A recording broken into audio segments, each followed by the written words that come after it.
बात करने वाले हैं हेनरी के नियम के बारे में। तो दोस्तों आपका हमारे चैनल में बहुत बहुत स्वागत है। तो दोस्तों वेलकम। और हम आज नए तौर तरीके से हम पढ़ने वाले हैं हेनरी के नियम की कमियां। जो हेनरी ने अपने नियम में कमियां कर दी थी दोस्तों, आज हम उन्हीं के बारे में अध्ययन करेंगे। हेनरी ने दो प्रकार की कमियां की थी अपने नियम में। जितनी भी कमियां की हो हमको ढूंढने से प्रयास करने से तो हमारे अभी तक नोट्स में हमारे सिर्फ दो ही कमियां लिख पाई हैं, और उनकी यही मेन कमियां हैं। जो उनका नियम था उसमें कुछ कमी हो गई थी हेनरी के नियम में। तो आइए देखते हैं वो कौन कौन सी हैं। तो दोस्तों हेनरी का नियम उन गैसों पर लागू नहीं होता जो विलायक के साथ क्रियाशील होती हैं।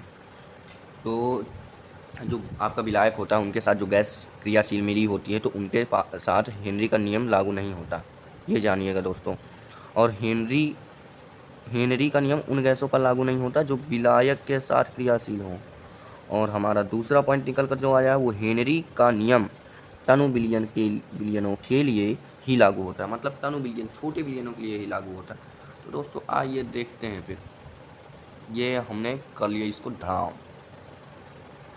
तो दोस्तों हम एक बात कहना चाहेंगे, ना थके हैं पाँव कभी, ना ही हिम्मत हारी है, हमने देखे हैं कई दौर और आज भी मेहनत जारी है। तो दोस्तों हमने एक ये बिलियन लिया है, तो हमने इसमें HF और H2SO4 सांस सल्फ्यूरिक अम्ल को अम्लीय विलायक है तो इनको मिलाया है। तो दोस्तों NH3 और हमने ये अमोनिया की क्रिया कराई है। तो क्रिया कराने के बाद जो हमें ऐसी रिएक्शन जो प्राप्त हो रही है, तो अल्फ़ा के लिए हेनरी नियम लागू नहीं होगा। तो जो अल्फ़ा है, अल्फ़ा क्या है, ये हमारा बिलियन, मतलब ये पूरा बिलियन जो है ये हमारा अल्फ़ा है। तो दोस्तों इसके लिए हमारा हेनरी का नियम लागू नहीं होगा, क्योंकि NH2NH3 plus H2SO4 plus NH4 का होल ट्वाइस SO4। तो दोस्तों इसमें यह बताया गया है कि जो बिलियन में जो विलायक के साथ क्रियाशील होती हैं वो गैसें, उन पर हेनरी का नियम लागू नहीं होता है। यही चीज़ इसमें बताया गया है, कुछ खास नहीं है। तो दोस्तों हेनरी के नियम में हमें थोड़ा जानकारी प्राप्त करनी होती है, बस हो गया। तो दोस्तों हम आते हैं यहाँ पास। तो दोस्तों हमने ये हमारा बीटा बिलियन है, तो हमने इसमें ऑक्सीजन गैस मिला दिया है। नीचे हमारा जल है, जल में ऑक्सीजन गैस मिलाया, कोई रिएक्शन नहीं हुई, नो रिएक्शन। तो बीटा के लिए हेनरी का नियम लागू है। दोस्तों ध्यान से समझिएगा। तो दोस्तों कुछ पॉइंट हैं, ये पॉइंट के आधार पर हमारे MCQ में क्वेश्चन भी पूछे जाते हैं, बोर्ड्स में हैं, IIT लेवल में भी हैं, कंपटीशन लेवल में, ये कुछ खास क्वेश्चन हैं। तो दोस्तों क्वेश्चन कह देता है कि निम्नलिखित में से कौन सा वक्र हेनरी के नियम का प्रतिनिधित्व करता है।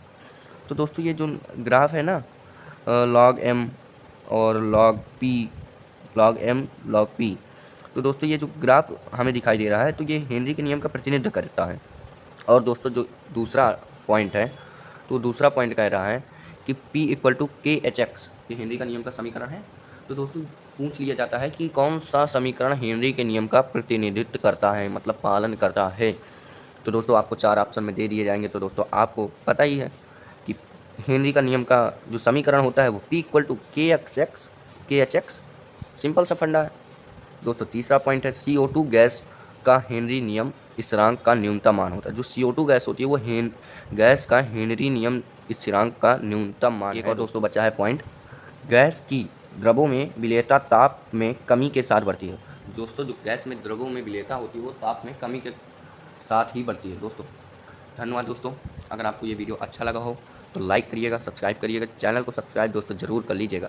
और दोस्तों ये हमारी जो नोट्स है, तो ये हमारी IIT JEE लेवल की नोट है। दोस्तों इस नोट्स के अंतर्गत आप IIT लेवल का NTA जो भी दोस्तों 12 से तुरंत 11 और 12 के सिलेबस के अकॉर्डिंग होते हैं, तो दोस्तों हमारे पास सब नोट्स अवेलेबल हैं, हिंदी मीडियम के भी और इंग्लिश मीडियम के भी।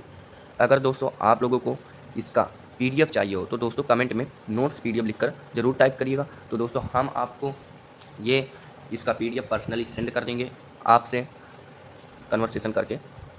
तो दोस्तों थैंक यू। दोस्तों ऐसे ही अपना प्यार बनाए रखें। और दोस्तों ये हमारा जो चैनल है इस पर यूनिवर्सल स्टडी पॉइंट का मतलब पता है दोस्तों क्या है?